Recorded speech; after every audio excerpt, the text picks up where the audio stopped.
Our next speaker, first known as the entrepreneur of the personal computer revolution, was named by Time magazine as one of the 100 people who most influenced the 20th century, as well as one of the 100 most influential people of 2004, 2005, 2006, and again in 2007. Just think what you could have achieved if you had stayed here another 2 years.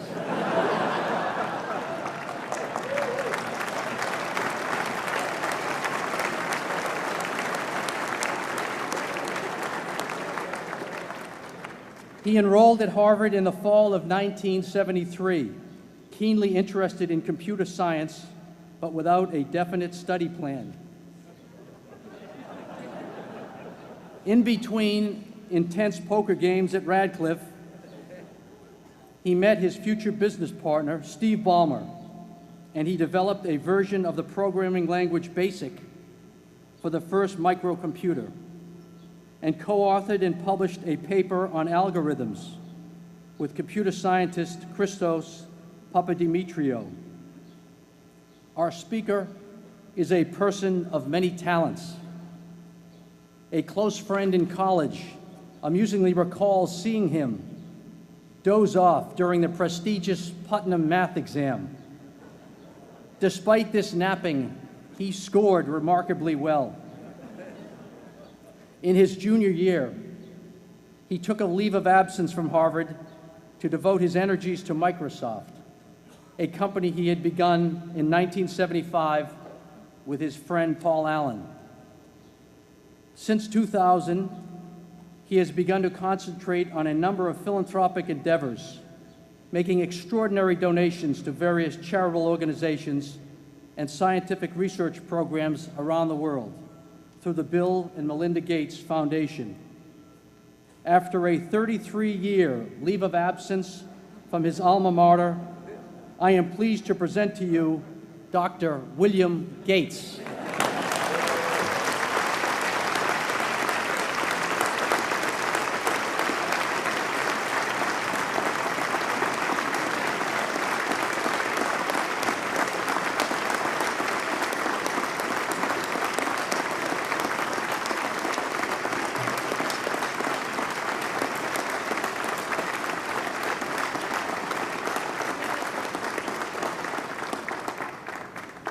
Thank you. President Bach, former President Rudenstine, incoming President Faust, members of the Harvard Corporation and the Board of Overseers, members of the faculty, parents, and especially the graduates.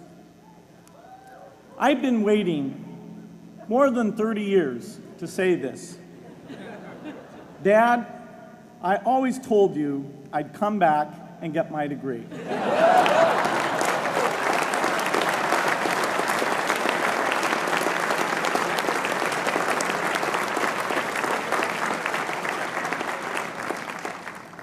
I want to thank Harvard for this honor. I'll be changing my job next year, and it will be nice to finally have a college degree on my resume. I applaud the graduates for taking a much more direct route to your degrees. For my part, I'm just happy that the Crimson called me Harvard's most successful dropout. I guess that makes me valedictorian of my own special class. I did the best of everyone who failed. But I also want to be recognized as the guy who got Steve Ballmer to drop out of business school.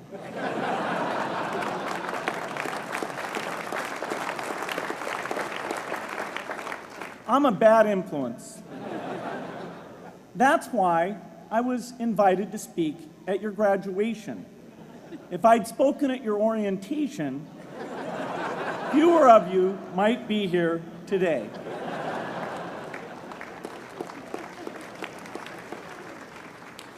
Harvard was a phenomenal experience for me. Academic life was fascinating. I used to sit in on lots of classes that I hadn't even signed up for. And dorm life was terrific. I lived up at Radcliffe in Currier House. There were always a lot of people in my dorm room late at night discussing things because everyone knew that I didn't worry about getting up in the morning. That's how I came to be the leader of the antisocial group. We clung to each other as a way of validating our rejection of all those social people. Radcliffe was a great place to live. There were more women up there, and most of the guys were math science types. The combination offered me the best odds, if you know what I mean. That's where I learned the sad lesson that improving your odds doesn't guarantee success. One of my biggest memories of Harvard came in January 1975 when I made a call from Currier House to a company in Albuquerque, New Mexico that had begun making the world's first personal computer. I offered to sell them software. I worried they would realize I was just a student in a dorm and hang up on me.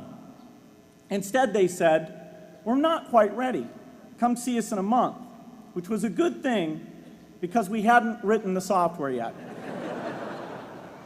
From that moment, I worked day and night on the extra credit project that marked the end of my college education and the beginning of a remarkable journey with Microsoft. What I remember above all about Harvard was being in the midst of so much energy and intelligence.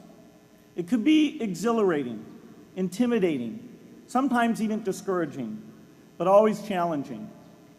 It was an amazing privilege, and though I left early, I was transformed by my years at Harvard, the friendships I made, and the ideas I worked on. But taking a serious look back, I do have one big regret. I left Harvard with no real awareness of the awful inequities in the world, the appalling disparities of health and wealth and opportunity that condemn millions of people to lives of despair. I learned a lot here at Harvard about new ideas in economics and politics. I got great exposure to the advances being made in the sciences. But humanity's greatest advances are not in its discoveries, but in how those discoveries are applied to reduce inequity.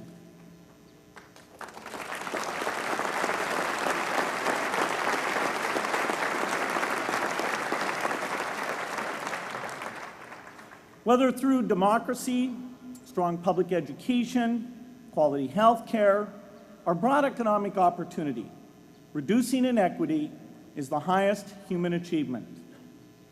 I left campus knowing little about the millions of young people cheated out of educational opportunities here in this country. And I knew nothing about the millions of people living in unspeakable poverty and disease in developing countries. It took me decades to find out. You graduates came to Harvard at a different time. You know more about the world's inequities than the classes that came before. In your years here, I hope you've had a chance to think about how, in this age of accelerating technology, we can finally take on these inequities and we can solve them. Imagine, just for the sake of discussion, that you had a few hours a week and a few dollars a month to donate to a cause. And you wanted to spend that time and money where it would have the greatest impact in saving and improving lives. Where would you spend it? For Melinda and I, the challenge is the same. How can we do the most good for the greatest number with the resources we have? During our discussions on this question, Melinda and I read an article about the millions of children who are dying every year in poor countries from diseases that we had long ago made harmless in this country. measles, malaria, pneumonia, hepatitis B, yellow fever. One disease that I had never heard of, rotavirus, was killing 500,000 children each year, none of them in the United States. We were shocked. We had assumed that if millions of children were dying and they could be saved, the world would make it a priority to discover and deliver the medicines to save them. But it did not. For under $1, there were interventions that could save lives that just weren't being delivered. If you believe that every life has equal value, it's revolting to learn that some lives are seen as worth saving and others are not. We said to ourselves, this can't be true, but if it is true, it deserves to be the priority of our giving. So we began our work in the same way anyone here would begin it. We asked, how could the world let these children die? The answer is simple and harsh. The market did not reward saving the lives of these children, and governments did not subsidize it. So the children died because their mothers and fathers had no power in the market and no voice in the system. But you and I have both. We can make market forces work better for the poor if we can develop a more creative capitalism. If we can stretch the reach of market forces so that more people can make a profit, or at least earn a living, serving people who are suffering from the great inequities. We can also press governments around the world to spend taxpayer money in ways that better reflect the values of the people who pay the taxes. If we can find approaches that meet the needs of the poor in ways that generate profits for business and votes for politicians, we will have found a sustainable way to reduce inequity in the world. Now, this task is open-ended. It can never be finished. But a conscious effort to answer this challenge can change the world. I'm optimistic that we can do this. But I talk to skeptics who claim there is no hope. They say, inequity has been with us since the beginning and will be with us until the end, because people just don't care. I completely disagree. I believe we have more caring than we know what to do with. All of us here in this yard, at one time or another, have seen human tragedies that broke our heart, and yet we did nothing, not because we didn't care, but because we didn't know what to do. If we had known how to help, we would have acted. The barrier to change is not too little caring. It is too much complexity. To turn caring into action, we need to see a problem, see a solution, and see the impact. But complexity blocks all three steps. Even with the advent of the internet and 24-hour news, it is still a complex enterprise to get people to truly see the problems. When an airplane crashes, officials immediately call a press conference. They promise to investigate, determine the cause, and prevent similar crashes in the future. But if the officials were brutally honest, they would say, of all the people in the world who died today from preventable causes, 0.5% were on this plane. We're determined to do everything possible to solve the problem that took the lives of the 0.5%. The problem is not just the plane crash, but the millions of preventable deaths. We don't read much about these deaths. The media covers what's new, and millions of people dying is nothing new. So it stays in the background, where it's easy to ignore. But even when we do see it or read about it, it's difficult to keep our eyes on the problem. It's difficult to look at suffering if the situation is so complex that we don't know how to help. And so we look away. If we can really see a problem, which is the first step, we come to the second step, cutting through the complexity to find a solution. Finding solutions is essential if we want to make the most of our caring. If we have clear and proven answers anytime an organization or individual asks, "How can I help?" then we can get action, and we can make sure that none of the caring in the world is wasted. But complexity makes it hard to mark a path of action for everyone who cares, and makes it hard for their caring to matter. Cutting through complexity to find solutions runs through 4 predictable stages. Determine a goal, find the highest impact approach, deliver the technology ideal for that approach, and in the meantime, use the best application of technology you already have. Whether it's something sophisticated like a new drug or something simple like a bed net. The AIDS epidemic offers an example. The broad goal, of course, is to end the disease. The highest leverage approach is prevention. The ideal technology would be a vaccine that gives lifelong immunity with a single dose. So governments, drug companies, and foundations are funding vaccine research. But their work is likely to take more than a decade. So in the meantime, we have to work with what we have in hand, and the best prevention approach we have now is getting people to avoid risky behavior. Pursuing that goal starts the 4-step cycle again. This is the pattern.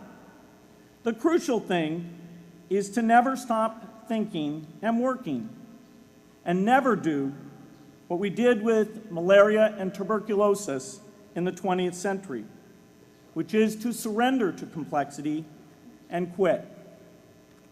The final step, after seeing the problem and finding an approach, is to measure the impact of the work and to share that, success or failure, so that others can learn from the efforts. You have to have the statistics, of course. You have to be able to show, for example, that a program is vaccinating millions more children. You have to be able to show, for example, a decline in the number of children dying from the diseases. This is essential not just to improve the program, but also to help draw more investment from business and government. But if you want to inspire people to participate, you have to show more than numbers. You have to convey the human impact of the work so people can feel what saving a life means to the families affected. I remember going to the World Economic Forum some years back and sitting on a global health panel that was discussing ways to save millions of lives. Millions. Think of the thrill if you could save just one person's life, then multiply that by millions. Yet, this was the most boring panel I've ever been on. Ever. So boring, even I couldn't stand it. What made that experience especially striking was that I had just come from an event where we were introducing version 13 of some piece of software, and we had people jumping and shouting with excitement. I love getting people excited about software, but why can't we generate even more excitement for saving lives? You can't get people excited unless you can help them see and feel the impact.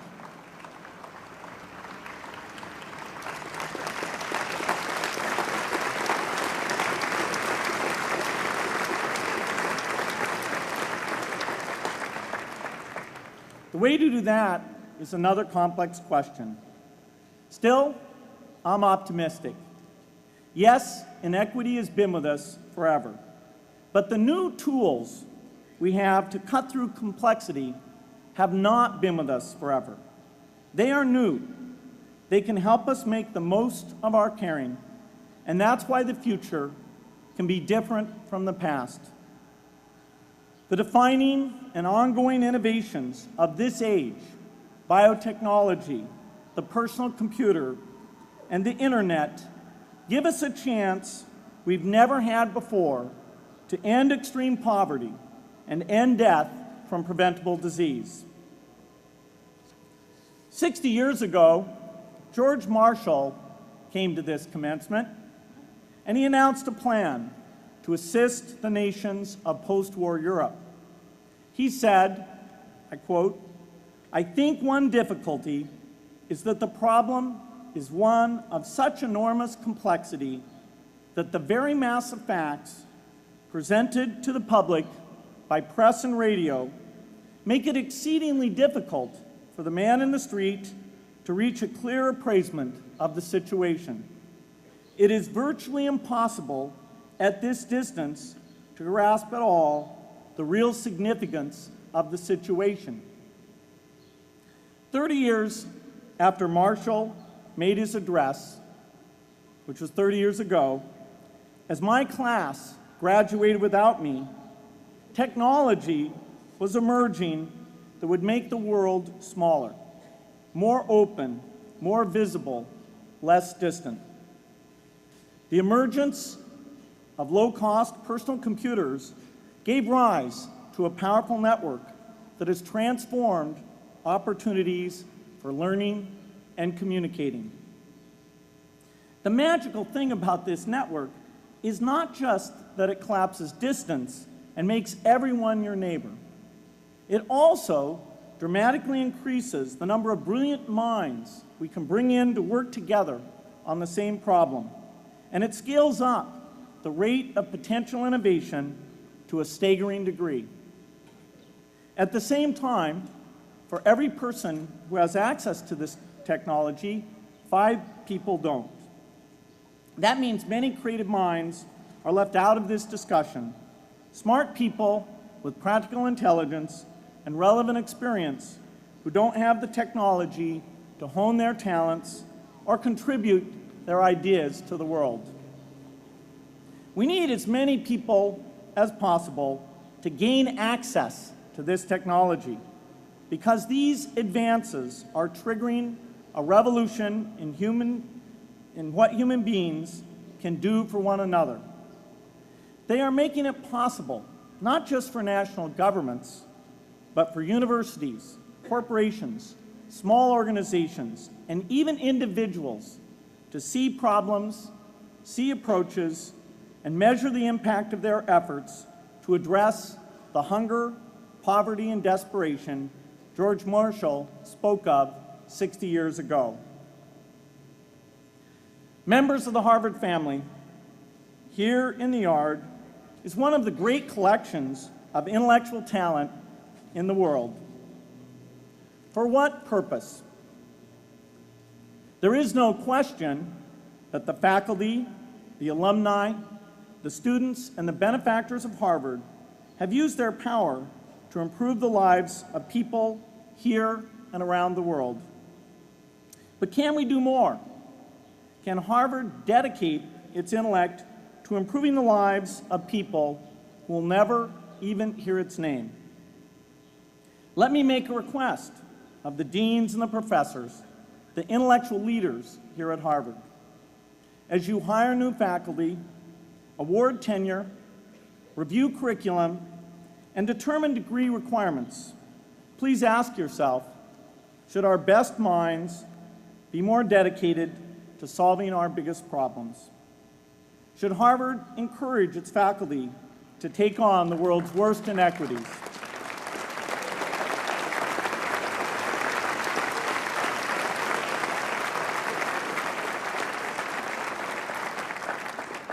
Should Harvard students know about the depth of global poverty, the prevalence of world hunger, the scarcity of clean water, the girls kept out of school, the children who die from diseases we can cure? Should the world's most privileged learn about the lives of the world's least privileged? These are not rhetorical questions.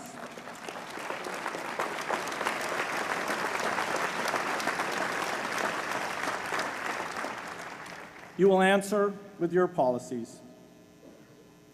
My mother, who was filled with pride the day I was admitted here, never stopped pressing me to do more for others.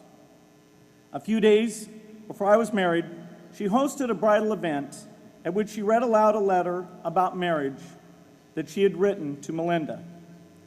My mother was very ill with cancer at the time, but she saw one more opportunity to deliver her message, and at the close of the letter she said, "From those to whom much is given, much is expected."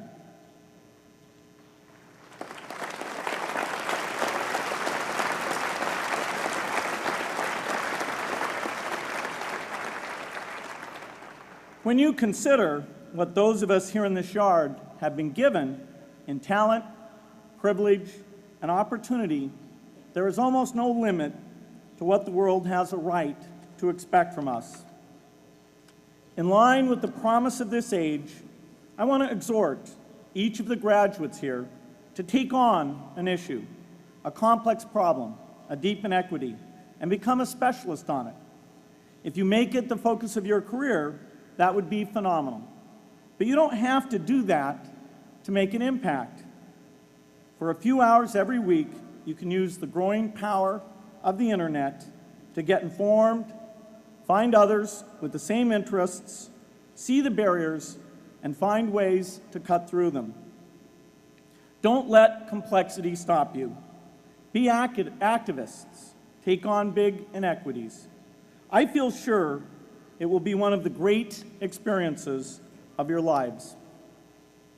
You graduates are coming of age in an amazing time. As you leave Harvard, you have technology that members of my class never had. You have awareness of global inequity, which we did not have.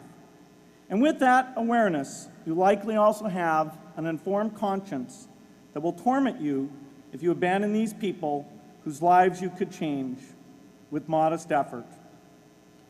You have more than we had. You must start sooner and carry on longer. And I hope you will come back here to Harvard 30 years from now and reflect on what you have done with your talent and your energy. I hope you will judge yourselves not on your professional accomplishments alone, but also on how well you have addressed the world's deepest inequities, on how well you treated people a world away who have nothing in common with you but their humanity. Good luck.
Thank you, Dr. Gates, for that important message.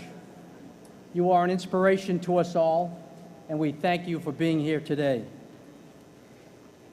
Please stand and join me now as we sing Fair Harvard.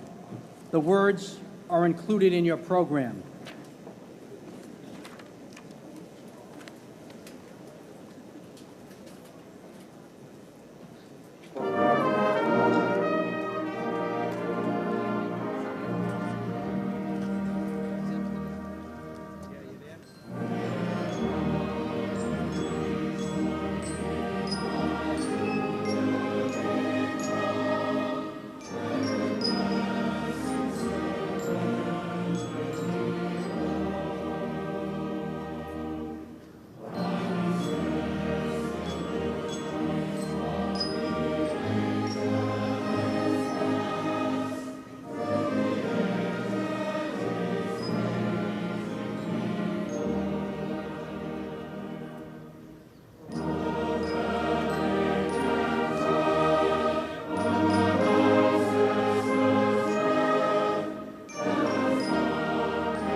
On behalf of the Harvard Alumni Association, I give a warm welcome and congratulations to the class of 2007.